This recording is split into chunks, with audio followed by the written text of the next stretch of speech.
Hey guys, it's Raul again, and today I'll be sharing with you guys all of the books that I read last semester. I'm going to be splitting up this video into two parts. This first part that you guys are watching now is going to be focusing on the books that I read for my children's lit class, and then part two of this video, which will be coming out later this week, is going to be focusing on the 19th century novels. So within my children's literature class, we ended up reading 4 different subgenres. There was classic children's literature, modern fantasy, historical fiction, and contemporary fiction. So what I'll be doing with the video is just kind of giving you guys some brief facts about that subgenre, talking about the books that I read within that subgenre, and then moving on to the next one. So hopefully this ends up working out the way that I planned it in my head. So before I get started with all of these subgenres, the main kind of concept that I want everybody to kind of keep in mind is the concept of the implied reader. Now I'm probably going to end up doing like another separate video on a discussion of what this means, but what it basically means is just the intended audience of the book. Who is intended to be kind of the main audience of this book? What age group is supposed to be connecting with these type of stories and that kind of thing? So that's definitely a concept within children's literature that we ended up keeping in mind as we were reading all of these books, because obviously with children's literature, me being in my 30s, I wasn't going to connect with a lot of these books, but keeping that concept of the implied reader, who these books are actually intended for, actually helped me to analyze and appreciate these books a lot more than if I wouldn't have gone in with this concept in mind. So starting off with classic children's literature, some of the key aspects of the subgenre is the allure of mystery, the absence of parents, messages of hope and empowerment, and realistic characters. You'll also see a lot of anthropomorphism, which is basically just animals in place of humans, so talking animals, which we see a lot throughout children's literature. The first book that we read within this subcategory was The Secret Garden by Frances Hodgson Burnett. Now obviously these are all going to be books that a lot of people are going to be familiar with, but I'll just give a little brief synopsis and my thoughts on them. This is about our main character named Mary, who goes off to live with kind of like a long distance uncle or relative, and ends up in this home meeting her cousin Colin, and their kind of friendship and development throughout the book. Now this one, I think for the most part, it was my least favorite book because I felt like Mary was just not as strong a character as I wanted her to be. I felt her to be a little bit annoying, and kind of how bratty that they both ended up feeling, but either way I ended up enjoying kind of these concepts that I talked about throughout, because you do get like this strong message of hope throughout. Mary and Colin are kind of helping each other out to better themselves, and that's kind of one of my favorite things about this novel, was the fact that it had strong character development. I mean, you have 2 completely different characters at the end of this novel compared to how they started off at the beginning, and they both definitely helped themselves grow and helped themselves become better people and better children, and learn about the importance of believing in something strongly to make themselves stronger as people, and I really enjoyed that concept within this one. Then we moved on to The Wizard of Oz by L. Frank Baum. Now this was probably my favorite fantasy novel. This was the first time that I actually ended up reading The Wizard of Oz. I was familiar with The Wizard of Oz kind of as a thing like in pop culture and everything. I'd never watched the movie before in its entirety, but I was exposed to kind of the story in general, so I knew kind of what it was about. Dorothy and the Yellow Brick Road and the witches and, you know, the people that she meets and the Scarecrow and the Tin Man and that kind of stuff. So I was familiar with all of these things, but this is the first time that I had actually encountered this story from beginning to end, and I absolutely ended up loving this book. It's illustrated throughout. It's very fun, very easy to read. I loved the kind of somewhat diverse cast that we have throughout this novel, and was definitely really, really fun to read. And as far as children's classics go, I definitely do recommend this one for children. It's definitely one that I want to end up someday reading to my kids and having them experience this wonderful story. There are some kind of disturbing moments throughout this novel, but they're not strong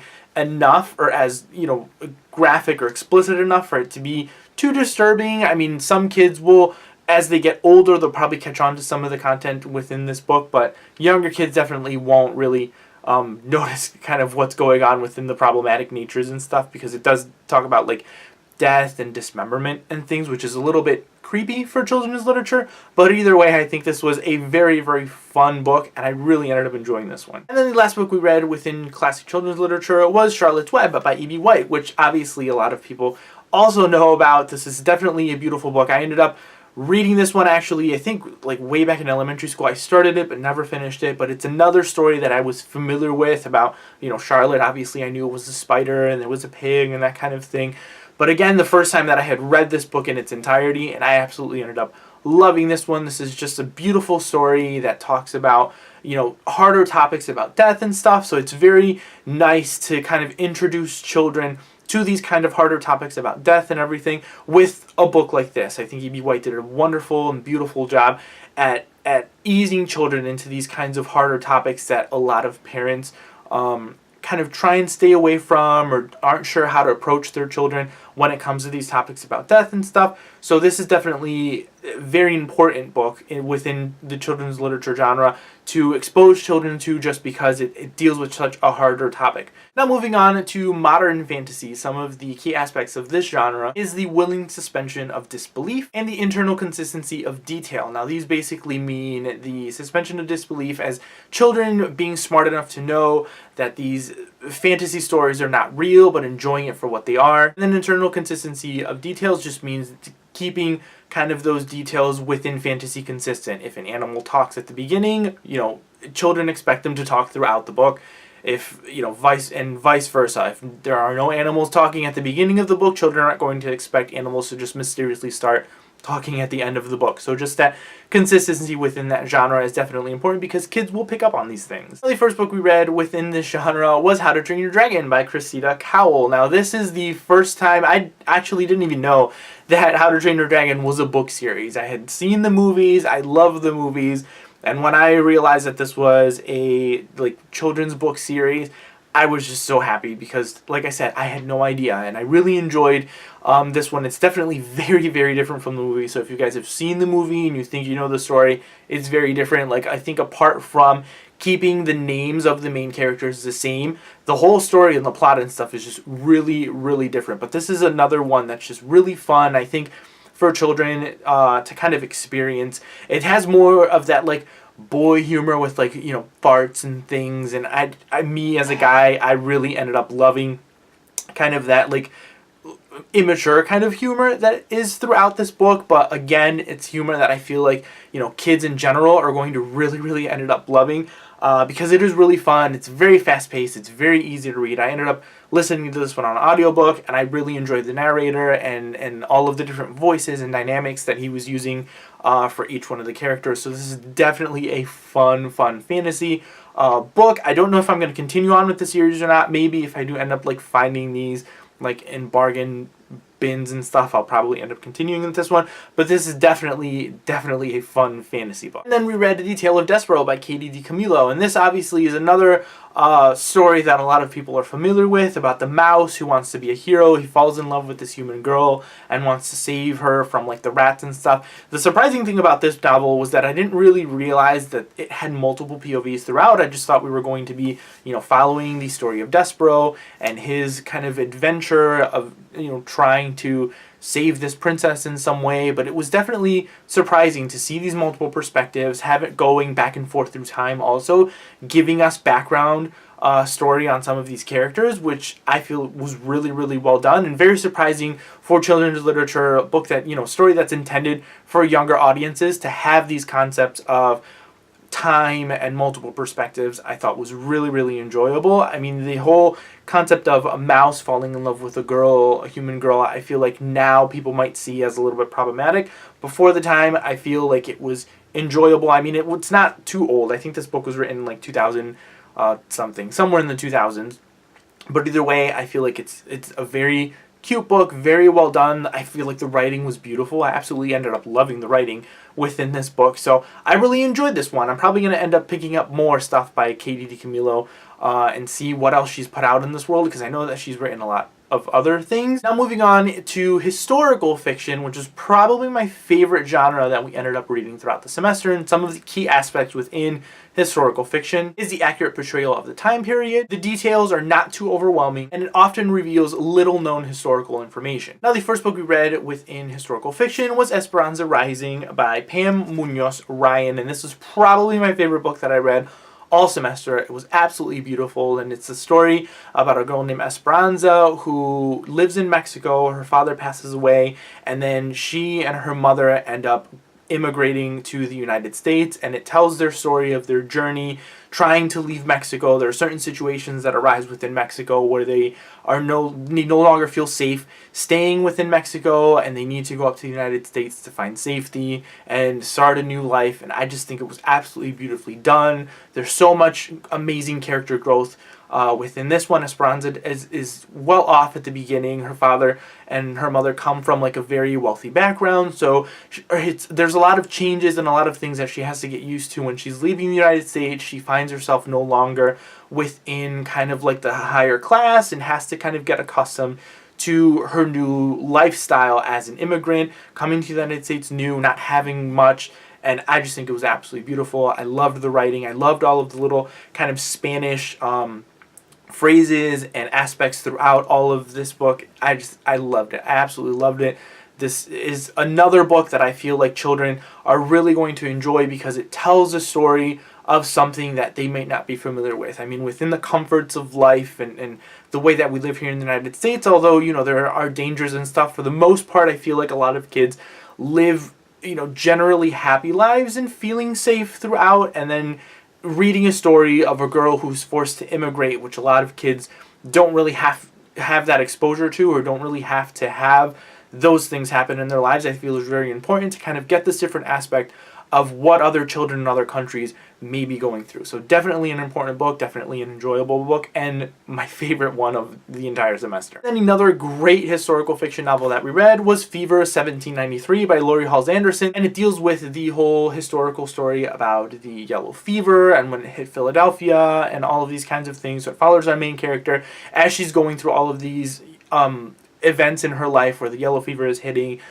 People don't know what's going on. She sees a lot of death. It's very, very hard at times to read. But I just really enjoyed kind of all of these historical elements within it and all of the things that the author was trying to do and expose children to, and not just children, but people in general, to all of these historical events within the eyes of our main character. I absolutely ended up loving this one. Moving on to the last subgenre that we read for children's literature, which is contemporary fiction. And some of the key elements of this subgenre: honestly presented context, hopeful tone, has a global reach, which just means that, you know, children from different parts of the world will connect with these books in some way, and reflects sensitivity to the needs and rights of boys and girls without bias or negative stereotypes. Now, the first book that we read within this subgenre was Miracles Boys by Jacqueline Woodson. This is a very, very short contemporary book that follows the story of these three brothers after the death of their mother. And these three brothers are half Puerto Rican, I believe, and half African American. So you do start to get a lot of like cultural diversity, or more cultural diversity, when you go into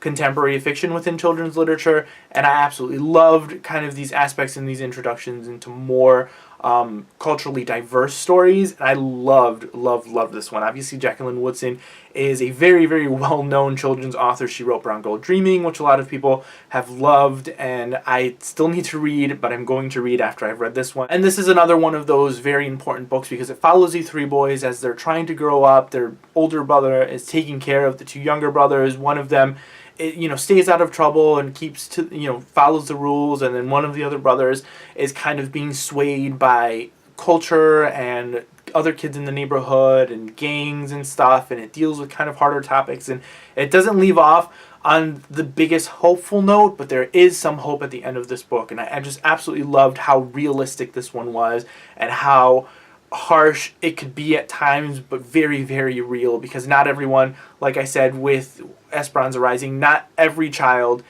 deals with kind of these very good home dynamics and backgrounds, different kind of home aspects that a lot of kids definitely need to know and definitely be aware that these kinds of things exist within the world. And we read Amina's Voice by Hannah Khan. This is a story of a girl named Amina who is Muslim, and this book focuses a lot on Muslim culture and everything, and I just thought it was another great book to incorporate within children's literature because it's another one that exposes kids to different kinds of cultures and religions, and I absolutely loved this one.